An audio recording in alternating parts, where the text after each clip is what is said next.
My name is Cassidy Nowak. I'm 36 years old and I work as a contracts paralegal at a mid-sized firm in Columbus, Ohio. I read fine print for a living. I catch the sentence buried in paragraph 14 that unravels everything above it. I notice what's missing before I notice what's there. It's not a gift. It's a skill built out of necessity. The same way you build calluses. You spend enough years reading the documents nobody else wants to read, and eventually you stop being surprised by what they contain. You just start keeping better records. And the night my family pre-ordered $120 steaks for every grandchild at the table, except my son, I noticed. I noticed in the 5 seconds between when the waiter set down the last plate and when my sister Brooke looked across the table at my 8-year-old and handed him a bread basket like she was tipping a coat check. I noticed when my dad leaned back in his chair with his wine glass and said I should have packed Eli something if I was worried. Like he was recommending I call ahead next time for a reservation I had every right to already hold. I noticed when my mom smiled into her napkin and didn't say a word. Because my mother has a talent for smiling into things when the alternative is being the person who says what everyone already knows. I didn't make a scene. I didn't cry in the parking lot afterward. I pulled out my phone under the table, opened my notes app with one thumb, and I typed 2 words. Just two. Check everything. Because in my family, a bread basket is never just a bread basket. It's a policy statement. It's the furniture arrangement of a house that was always going to have certain rooms you weren't allowed inside. And if you've learned anything at all from watching this channel, you already know that the message had been written long before that dinner. The only question was how far back the ink went. What nobody at that table knew was that the answer lived in a filing cabinet I'd been feeding for 4 years. And what I said when I stood up at that retirement dinner 2 weeks later is the part that made my father set down his wine glass and go completely still for the first time all evening. Welcome! The place where quiet women finally stop swallowing it and start saying it plainly. If you've ever been the person who notices everything and says nothing, if you've ever had your child excluded while the family smiled and passed the roles, this story is for you. Drop a comment below telling me where you're watching from, and make sure you hit subscribe before this gets to the part with the filing cabinet, because you will want to have seen it coming. Let me back up because context is everything in contract law and in families. I grew up in Westerville, Ohio, 20 minutes northeast of Columbus, in a house where the rules were enforced differently depending on whose name was at the top of the page. My parents, Gary and Linda Nowak, were not cruel people. I want to be fair about that up front, the way I'm fair in every contract review. Cruelty has teeth and shows them. What my family did was something quieter and harder to name. They ran a system. And like any system, if you were inside it, it felt like weather. Natural, inevitable, not anyone's fault. If you were outside it, it felt like a door that locked from the other side. My sister Brooke is 3 years older than me. Brooke was the one who photographed well at every occasion. She was the one whose name got mentioned when my parents talked about us at church, at the neighborhood cookouts, at the dentist. Brooke is a stay-at-home mother in a 4-bedroom colonial in Dublin, Ohio, married to a man named Tyler, who sells commercial insurance and coaches youth lacrosse in a way that gets him photographed for neighborhood newsletters. Their 3 kids, twins Macy and Cole, age 11, and a younger boy named Barrett, age 7, are the kind of children who get their names in caption boxes under family photos. Brooke hosts Thanksgiving. Brooke organized the spring fundraiser at their school. Brooke sends Christmas cards with a custom font. I'm not being unkind. I'm reading the record accurately. I am the other one. I got pregnant at 27, unmarried, while I was finishing my paralegal certification at Columbus State. Eli's father was a man named Devin, who I dated for 2 years, who left the state before Eli turned 1, and who sends birthday cards that arrived 2 weeks late and signed with just his first name, like I'm a distant acquaintance he once borrowed something from. I have never once asked my family to carry that. I found a good firm, I built a client list, I passed my advanced certification, and I raised my son in a two-bedroom apartment in Clintonville, 20 minutes from my parents' house in Westerville. Because proximity to family matters when you're doing it alone. You tell yourself proximity is support. You forget to notice that support and presence are not the same thing. Eli is 8 years old. He is a kid with big dark eyes and a habit of narrating his own life in third person when he's anxious, which I recognize as a coping mechanism because I spent a lot of my childhood doing the same thing. Eli is now entering the cafeteria. He'll say quietly when he's nervous about lunch at a new school. Eli is deciding between the pasta and the pizza. It breaks my heart a little every time, and also makes me love him in a way that has no bottom to it. He loves maps, any map. Road maps, treasure maps, topographic surveys he finds in library books, maps of national parks he's never been to and already knows more about than most adults. He has a notebook on his bedside table where he draws new continents with made up countries and very specific border disputes. He's been working on one particular world for 2 years, and it has its own language and two ongoing conflicts, and a constitutional crisis that he explains to me in great detail while I make dinner. He is the most interesting person I know. He is also the only grandchild in this family who does not have a different last name than mine, and who has therefore been filed, quietly and without announcement, into a different category than the other three. That's the detail.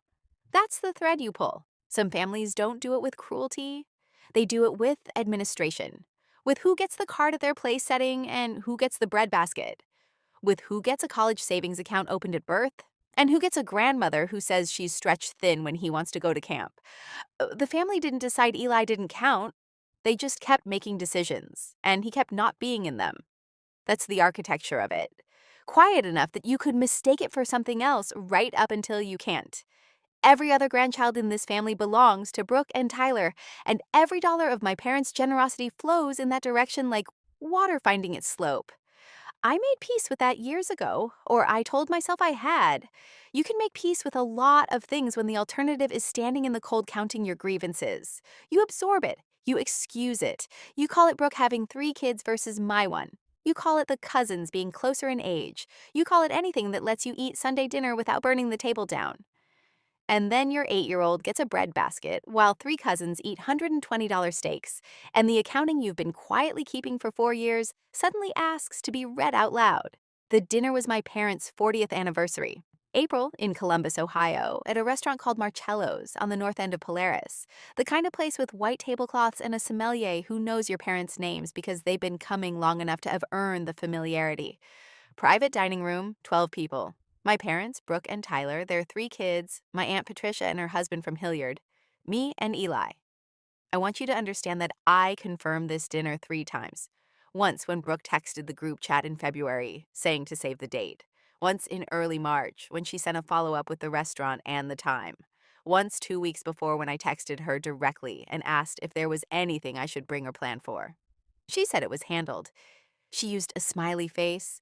What I didn't know, what I couldn't have known because the information was not given to me, was that Brooke had coordinated with the restaurant to pre-order dinner for the children, a special pre-order, arranged weeks in advance from the private dining menu. Filet mignon, 12 ounces, the signature cut. The restaurant's menu listed it at $118 per plate. Served with a side chosen in advance, a choice of dessert, and a printed card at each child's place setting that said the child's name in a cursive font. 3. Cards. Macy, Cole, Barrett. The night of the dinner, I walked in with Eli, and he saw those cards before I did because he's 8 and at eye level with the table. He ran his finger along the name cards the way he traces borders on his maps. Macy, Cole, Barrett.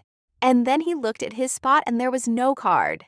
And he looked at me in the way 8-year-olds look at their mothers when they have a question, but have learned that asking some questions out loud is complicated. I squeezed his hand, and I said, "Sit down, buddy," in my most ordinary voice, which is a voice I have practiced at the hospital bedside, in the ICU waiting room, across the desk from clients who are holding a document that tells them something they didn't want to know. 2 hours later, when the waiter came out with the pre-ordered plates, I understood the full shape of it. 3 steaks, plated beautifully, placed in front of 3 children. Then the waiter paused, looked at his notepad, looked at Eli's place, and looked at Brooke. Brooke didn't blink. She reached across the table, picked up the bread basket, and set it in front of my son like a consolation prize at a county fair. "We didn't order for Eli," she said, and her voice was light and informational, like she was letting a flight attendant know she'd already eaten. Then she turned back to her own plate. My dad, who had been pouring wine, looked up, not at Eli, at me, and he said, in the kind of voice men use when they've already decided they're not responsible for the weather, "Cass, if you were worried about the food, you should have packed him something." I should have packed him something. For the 40th anniversary dinner of his grandparents at a restaurant he'd been invited to, I should have packed him something, like a field trip. My mom smiled at her salad. Aunt Patricia found the tablecloth very interesting. Tyler poured Tyler's drink, and I sat across from my son, who was tearing a roll into small pieces with a look on his face that I recognized because I wore it my whole childhood, the look of a child doing the math on why the rules are different for him. And I heard myself say, "Well, that's perfect. The bread looks amazing." I said it in my most ordinary voice. I kept my face exactly calibrated, and underneath that face, I opened the Notes app on my phone and I typed 2 words: check everything. I drove home along a 71 in the dark, with Eli asleep in the back seat, and about halfway home I noticed he had a dinner roll tucked in the pocket of his jacket, the one he'd been tearing apart during dinner. He'd saved it. He hadn't said a word about the steaks, hadn't made a sound at the table about the cards with the cousins' names on them, hadn't asked why there wasn't one for him. He just quietly put a roll in his pocket for later. And I drove in the dark looking at him in the rearview mirror, this 8-year-old who already knew how to downsize his expectations without being asked, and something in me went very quiet and very certain at the same time. The way things go quiet right before a decision is made. I put him to bed. I sat on the couch with no lights on for about 20 minutes. Then I went to the filing cabinet. If you've ever kept a quiet file on your own family, tell me in the comments. Not because misery needs company, but because I think more of us are keeping that file than anyone admits. And if you haven't subscribed yet, now is a good moment, because what I found in that filing cabinet is the part where the story stops being about a steak and starts being about something much older. I want to be fair. I want to be accurate, which is the same thing in my line of work. So I am going to tell you what I actually knew about the financing of my parents' lives and my nieces and nephews' lives before I ever typed those 2 words. Because the steak dinner didn't arrive in a vacuum. It arrived at the end of 4 years of very quiet accumulation. 4 years ago, my parents refinanced their house. Their idea, their decision, their finances. What I knew about it was what they told me over Sunday dinner, which was that they were pulling equity to help Brooke and Tyler with renovations on the Dublin Colonial, a new kitchen, and a sunroom addition. I said congratulations. I meant it mostly. I drove home, and I thought about my own apartment lease renewal, and I thought nothing happened to me except a kind of familiar tiredness that I didn't examine too carefully. 3 years ago, my parents helped Tyler with a business situation I only learned about from my aunt, who reported it the way aunts do, sideways over the phone. Tyler had overextended somewhere, and they had been asked to help. I didn't know the number. I didn't ask. It wasn't my business. 2 years ago, Brooke's twins started at a private school in Dublin. The tuition was referenced once, casually, at a holiday dinner, as something my parents were contributing to as a birthday gift that kept giving. Nobody asked my opinion. I didn't offer one. 1 year ago, I asked my parents if they'd consider helping me with Eli's summer program, a 2-week STEM camp at Ohio State. The kind where kids who love maps and invented countries can do real cartography projects. $940. I had the money. I wasn't asking them to carry me. I was asking them to participate in their grandson's life, the way they participated in their grandchildren's lives. My mom said they were a little stretched right now. My dad said the camp sounded expensive for 2 weeks. I paid for it myself. Eli made a topographic map of a fictional island chain that his counselor kept for the classroom. I have photos. I kept a folder. Not out of strategy, not because I saw a courtroom in my future. I kept it the way I do everything at work, because if something feels worth noticing, it's worth documenting. amounts I was aware of, dates I could verify, items I'd paid for myself that involved Eli and family contacts. The folder lived in my filing cabinet between a client folder I'd closed and my lease renewal documents. I added to it when something landed and I didn't have anywhere else to put it. Some people keep a journal. I keep a ledger. After the dinner, I pulled the folder out and I read it the way I'd read a contract that was suddenly under dispute. 4 years of it. Not dramatic, not complete, not a prosecutable case, just a record of the slope. And the slope was real. Every dollar this family spent on grandchildren had gone in one direction. Every accommodation, every priority, every grace extended.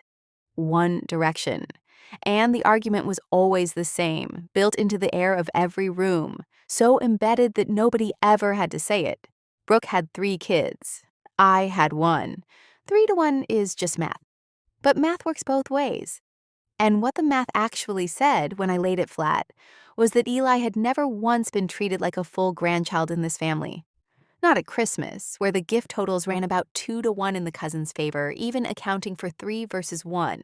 Not at birthday acknowledgments, where Brooke's kids got calls and Eli got cards if he was lucky and texts if he wasn't. Not at family gatherings, where there was always a plan for Macy and Cole and Barrett, an activity or a small gift or a moment arranged for them, and Eli colored at the table.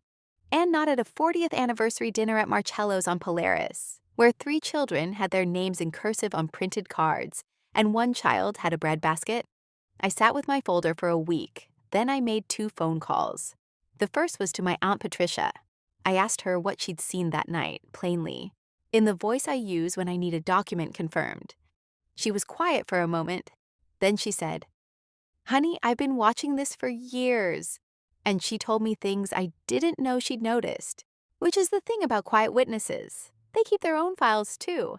She told me about a camping trip Brooke had organized for the family 2 summers ago, which I'd been told was a cousins-only thing, and which Patricia had since learned was attended by every cousin except Eli, because Brooke told my parents the campsite was full. She told me about a college savings account my parents had opened for each of Brooke's children, which she'd overheard my dad mention to a neighbor.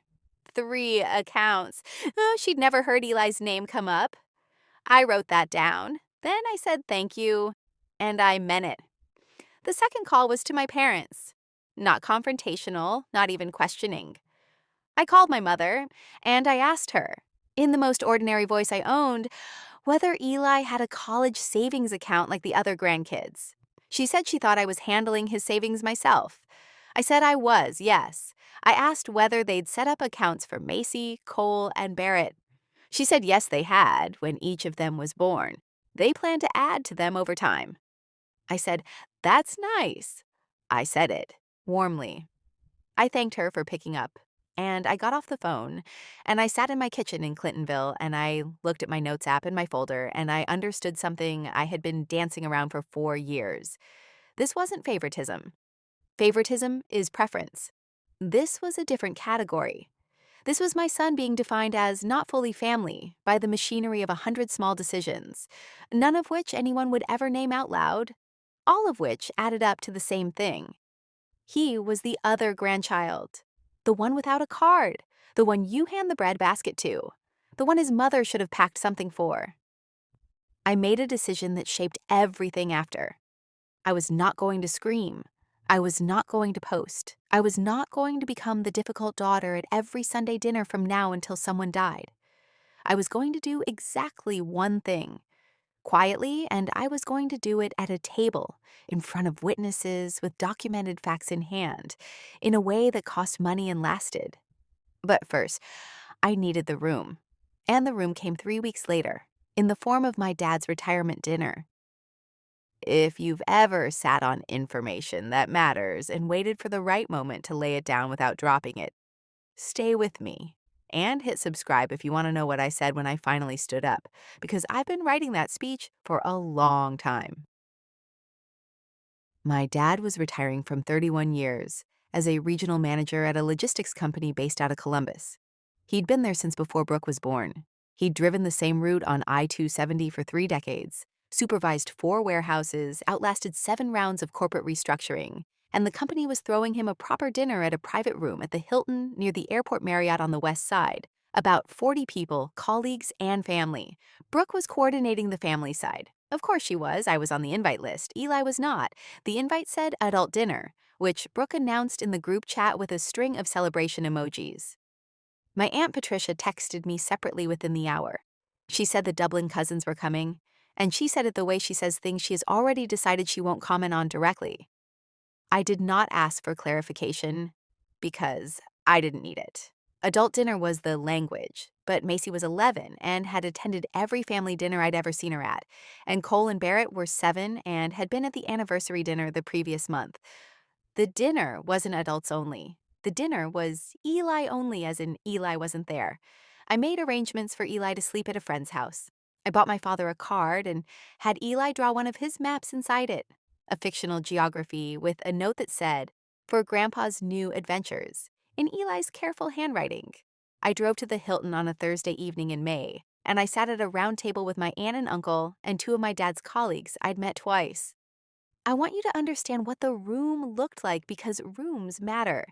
Round tables, white linens, a projected slideshow of my dad's career photos, a cycling on a screen at the front, bar cart in the corner, Macy and Cole at the kids' end of the family table, Barrett on Brooke's lap for part of the evening, Tyler talking to my dad's boss about the cruise season, my mom in a rose-colored blazer she'd bought for the occasion, 29 colleagues who had worked alongside my father through 3 decades and were genuinely fond of him, and a microphone on a stand near the head table for the toasts. I had a folder in my bag, not the full 4-year ledger, a single sheet, printed with 3 columns, clean and professional, the way I format everything for court. I'd also had 2 conversations in the previous week, one with Marcy Sutton, an estate planning attorney in Worthington whose office I'd used for a client referral, and who saw me for 45 minutes on a Thursday lunch break and confirmed what I needed to know. The other was with my Aunt Patricia, who had agreed to be present and had told me, with the steadiness of a woman who taught high school for 30 years, that she would not look away. Dinner happened, toasts happened, the corporate kind, the ones where someone who manages a warehouse says a man changed the culture of a region and everyone applauds and means it. Tyler made a toast that was about Tyler. My mom cried.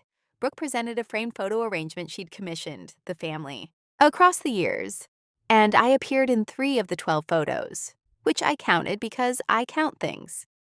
Then my dad was handed the microphone to respond, and he was gracious and warm and funny and genuine, and I watched him love his family from the front of that room, and I felt the thing you feel when you love someone who has let you down without knowing it, which is the saddest kind of math there is, a sum that doesn't balance no matter how many times you check your work. When he finished, and the microphone was passed back to the MC, I stood up. Not fast, not dramatically. The way you stand up at a deposition when it's your turn to speak. My chair went back smoothly. I picked up my water glass, and I said the thing you never say at your own father's retirement party. I said, Excuse me, I have something to add." My mother's smile froze. Brooke looked at my aunt. My dad said, "Cass," in the soft voice of a man suddenly unsure about the weather. The MC, a young HR woman named Jessica who had never met me, handed me the microphone with the reflex courtesy of someone trained to keep things moving. And I said it, all of it, in the flat, measured voice I use when I'm reading from a document. Because I was. The room was still mid-applause in that soft way rooms are after a toast has landed, and I let that breath end naturally before I spoke. I wanted quiet, not interruption. There is a difference between the two. Interruption loses the room. Quiet owns it. I said, "Dad, 31 years is something. The industry doesn't produce men like you on accident. I know how hard that work was because I watched it. I saw you leave early and come home late and do the same trip on 270 every week for decades, because that was the thing that kept this family standing. I'm proud of you, and I mean that without any qualification. So what I'm about to say is not about tonight. Tonight is yours, and it should be. But there are 40 people in this room who have spent 3 decades trusting you to be accurate, to count what matters and not miscalculate. So I'm going to give you the same accuracy because I think that's what this family needs. And I think you'll hear it better from someone who respects you than from silence. I have a son. His name is Ely. He is 8 years old and he's home right now at a friend's house because this was an adults only event, except that the three cousins are here and they are 7 and 11. And the only thing adult only means tonight is that Eli isn't at this table. That's fine. That's one evening. Here's what is not just one evening. I took the sheet from my bag. I held it up, not to the room. Just to be clear, I was reading from something real. I read it the way I read from documents in front of opposing counsel. 3 college savings accounts, one for each of Brooke's children opened at birth, according to information confirmed this week. 0 accounts for Eli. That's 4 years of compound interest he has not received. 1 private school contribution, ongoing for the Dublin cousins. I won't speculate on the amount. I'll note it exists, and Eli's camp cost $940 last year. And the answer was that you were stretched thin. 40th anniversary dinner 3 weeks ago at Marcello's. Pre-ordered filet mignon at $118 per plate for 3 grandchildren. Bread basket for 1. I set the sheet down. I looked at my dad, not at Brooke, not at Tyler, at my dad who was sitting with his hands flat on the table and an expression I had never seen on his face, which was a man finally seeing the ledger he'd been keeping with his eyes closed. I said, I am not asking you to choose between your grandchildren. I'm asking you to see that you already did. And I'm asking you to fix it. I have a document in my bag from Marcy Sutton's office in Worthington. It's a contribution structure for a 529 savings account in Eli's name, identical to the ones open for the cousins, backdated to his birth year in the way these accounts allow. I'm asking you to open it, fund it at the same level as the others, and let your grandson be a full grandchild. Not the other one, not the breadbasket. That's all I'm asking. I set the microphone back on the stand with both hands, the way you'd set down something you've been carrying for a long time. The room did not applaud. It did not gasp. It went the way rooms go when something true has been said in a place, where the agenda didn't account for it. Someone at the back coughed once. A fork touched a plate. Jessica from HR stared at her clipboard. Then my Aunt Patricia, who had never once stood up at any occasion in all the years I had known her, raised her water glass from the family table and said, I'll second that. And that was the whole sound of it. My dad did not respond at the microphone. He nodded once, the way surgeons nod when a diagnosis is confirmed, and the MC reclaimed the evening and moved to dessert. Brooke found me by the coat rack on the way out. She was not shaking, and she was not crying, and she was not doing any of the things people do in these moments when they're genuinely surprised. She was doing the thing she does, which is performance. She had already written the narrative on her face before she opened her mouth. That was humiliating, she said. In front of his colleagues. I said, the account information is accurate. She said, you turned his retirement into a scene. I said, I gave him accurate numbers. He spent 31 years insisting on accurate numbers. He appreciated them. She said, you don't know what we've been doing to help you, Cass. All of it, quietly for years. I looked at her the way I look at a contract clause that seems designed to obscure something. Brooke can name one thing. She didn't. Not because she was flustered, because there wasn't one. That was the point. The help that had been given to her and Tyler was documented, traceable, funded. The invisible support she believed she was extending to me existed in her version of the story and nowhere in the record. I said, have a good night, and I went home to pick up my son. Here is where it all landed, and I'll give you every number because this is a channel where we say the quiet part out loud. My dad called me 3 days later, a Saturday morning, and my dad does not call on Saturday mornings. He asked if I could come by. He said it in the voice he uses when a thing is already decided, and he needs to say it to my face rather than into a phone. I went. He was in the kitchen, which is not his room. The kitchen is my mom's room. He was standing at the counter with 2 mugs of coffee and a yellow legal pad, which is something I have never seen him do in my life. He is not a yellow legal pad man. He is a spreadsheet man, a laptop man, a man who delegates paperwork to people like me. And there he was, handwriting something. I sat across from him. He slid a mug to me. He didn't apologize right away, which I respected, because an immediate apology in my family is usually a redirect, a way of moving the conversation off the substance and onto the feelings. He said, I looked at it. I said, okay. He said, I didn't look at it. That's the real answer. I let Brooke handle the coordination on things, the same way she handles everything, and I don't think I ever checked the column that had Eli's name in it, or the column that should have had his name and didn't. I said, that's accurate. He said, your mother and I have an appointment on Tuesday with our financial advisor. We're opening the account. We're going to fund it at the same level as the others, including the years we missed. Marcy Sutton's office sent your paperwork over this morning. I said, thank you. He said, the steak thing. He picked up his mug. He put it down. That was not acceptable. I said, no. He said, Brooke made that decision, and I didn't ask the question I should have asked, which was whether everyone had been accounted for. I said, she handed him a bread basket. He closed his eyes for 1 second. That was his whole response to that sentence, and it was the right one. What he said next is the thing I've thought about every day since. He said, your grandmother used to say that a family table is a promise, not just for the people you choose, for the ones who came with the people you chose. He looked out the kitchen window toward the yard, which still had his retirement weekend yard chair sitting out. Eli came with you. That should have been the same promise. I looked at the legal pad on the counter. He'd been writing names, all 5 grandchildren, including Eli, in the same column. Here's the accounting. My dad opened the 529 account within the week, funded at the same initial level as the cousins' accounts, with a catch-up contribution that addressed the 4 years of gap. He told me the number. I'm keeping it private because it belongs to my son, and it's nobody else's arithmetic but his. What I will tell you is that when Eli turns 18, it will matter. It will matter in the specific, documented, compounding way that being included from the start matters. Brooke and I had one more conversation by text, which she opened by saying she hoped we could move forward as sisters. I said I hope so too, and that moving forward looked like Eli being treated like a full grandchild at every future occasion.